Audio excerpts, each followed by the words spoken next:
The community of Soshanguve has been left traumatized after a man killed 3 of his girlfriend's children before taking his own life. Police are investigating the circumstances that led to the tragedy. ENCA's Lindokuhle Xolu has the story. The sound of inconsolable grief. A mother has lost 3 children. 11-year-old Tabang, 3-year-old Amukelang, and 2-year-old Lebogang. They were hanged by her boyfriend before he killed himself, also by hanging. Police have opened a case of murder. Preliminary investigation indicated that the man, who is 29 years old, went and took 3 children from the mother's house. The mother had the impression that he might be taking them to school, but only to find that he brought them to his place. A neighbor saw Molefe Mujudu walk into this house with the children. Nothing seemed out of the ordinary until she later saw police vehicles in the man's yard. Ke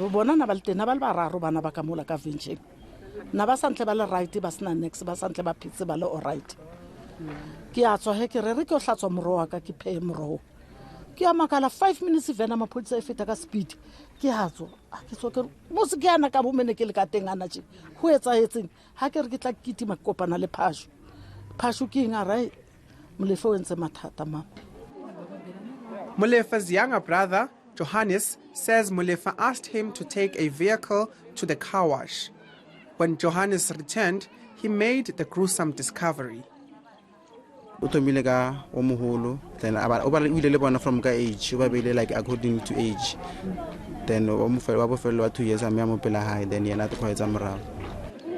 Why this tragedy happened isn't clear, but what's certain is that a mother will now have to say goodbye to her 3 babies. Lindokuhle Xolu, Pretoria. Vigilantism may be on the rise in Port Elizabeth. A video of armed residents walking the streets of Helenvale is doing the rounds on social media. They claim to be standing up against the ongoing gang violence. Police are warning the community against taking matters into their own hands. Sandy McCowan has this report. This video is gaining traction on social media. 16 brackies! 16 brackies here, son!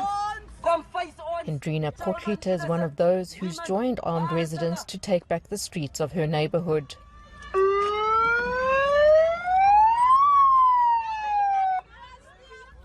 This follows the recent deaths of 10 people, including a 14-year-old boy, in gang violence in just 1 week. I've got a 7-year-old disabled son, grandson. And if the shot is starting, he cannot walk, he's born disabled from his lower back down. He will come like this, I have to run and go and pick up that child who's protecting him. Where's his human right to feel safe?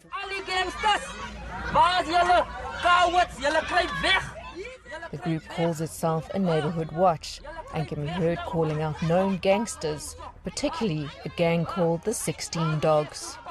They are operating on the corner of Renike and Reginald. And that is a hotspot where the taxis are being robbed during the day. They are shooting on that corner, so they went there and said, in case here we are. Police have condemned the video, cautioning residents against vigilantism. Even if I have to die in the line of combating crime, I'm more than old, I'm 62. I'm prepared to go, but I feel I don't want to work with SAPS anymore. I feel that if I see someone with a firearm, I will not tell the police because I don't trust them now anymore. In a show of just how high tensions are in the area, shortly after interviewing Potgieter, we too came under attack. On our way out of Helenvale, a taxi cut us off as men ran towards us throwing rocks at our car. Cameraman Neben Klanganiso quickly ramped our vehicle onto the pavement, hooting and swerving to miss pedestrians. The taxi started following us out of the area. We drove for our lives, jumping red robots to get to the nearest police station. Thankfully, we've escaped unharmed. Sandy McCowan, Port Elizabeth. Businessman Adam Katsavelos has until the 13th of June to find himself legal representation. He has been charged with crimen injuria in the Randburg Magistrates Court. The charges relate to a video Katsavelos filmed of himself using the K-word while on holiday in Greece last year. Well, firstly, what informs the prosecutor whether or not a matter should be placed on the roll is they first have to detect if there are prospects of a successful prosecution.